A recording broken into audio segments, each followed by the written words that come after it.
Bonjour Colette, qu'est-ce que tu penses du chemin spirituel? Alors écoute-moi ce que j'ai marqué dans un des livres des anges, je vais te le lire, hein. Voilà, et je pense que ça va t'aider. Alors, pour comprendre le chemin spirituel, nous devons remettre le divin dans nos vies. Nous avons dit aimer Dieu, nous l'avons adoré, comme un symbole, puis comme un père autoritaire et vengeur, qui voulait que ses enfants se sacrifient pour l'amour de lui, sans savoir que nous nous éloignons un peu plus chaque jour de l'amour véritable. Le soleil frappe notre cœur, mais nous ne sentons plus sa chaleur. Le vent caresse notre visage, mais nous ne sentons plus le souffle de Dieu. Nous venons apprendre à aimer avec le cœur, pas avec la bouche ou avec la tête. Telle est la grande préoccupation de l'âme qui vient se perfectionner sur terre. Faisons de l'amour non pas un sentiment, mais une manière de vivre. Parfaitement. Beaucoup d'entre nous éprouvons aujourd'hui le besoin de vivre une grande intimité avec le divin, par besoin d'équilibre. Nous ressentons de plus en plus un amour infini envers son prochain. Mais pour réussir totalement, nous devons abandonner une part de notre communion directe avec Dieu dans la prière, la méditation, pour vivre l'union sincère avec nos frères. Aimer, c'est donner à l'autre ce dont il a besoin. La prière est une belle chose, mais attention de ne pas oublier de servir notre frère qui souffre dans la pièce à côté, car notre prière n'aurait plus de sens.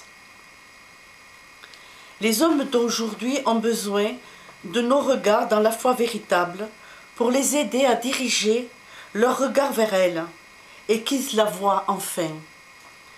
C'est dans nos chemins de tous les jours, à travers nos faiblesses, nos chutes, puis en faisant preuve de courage et de foi, que nous rencontrons le divin qui est en nous. Car chaque fois que nous surmontons nos épreuves, nous délivrons le Christ qui est en nous. Et c'est le Christ que l'on retire de sa croix, celle où nous l'avons mis le jour, où nous avons oublié le merveilleux qui est en nous.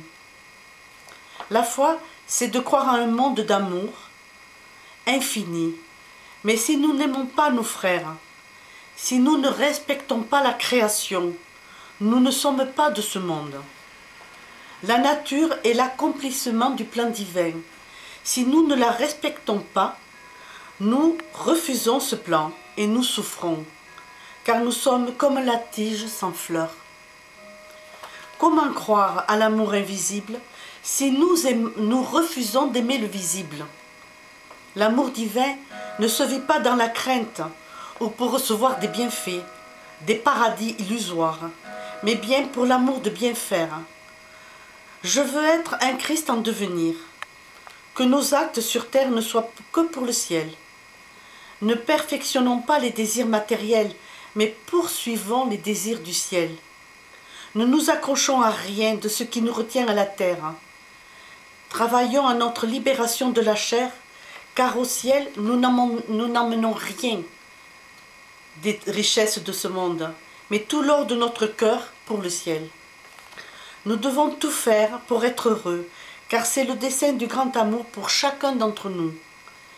Les paroles de nos saints, et surtout de Jésus, ont été mal comprises. Pourtant, les comprendre nous libère de peur de la terre. Beaucoup d'entre nous, encore aujourd'hui, souffrent en pensant que pour atteindre le divin, ils doivent en passer par là, par la souffrance, par les épreuves. C'est une grave erreur. Car pour atteindre l'état de divin, nous devons surmonter toute peur et aller vers la joie simple de tous les jours. Voilà, tu vois Albert,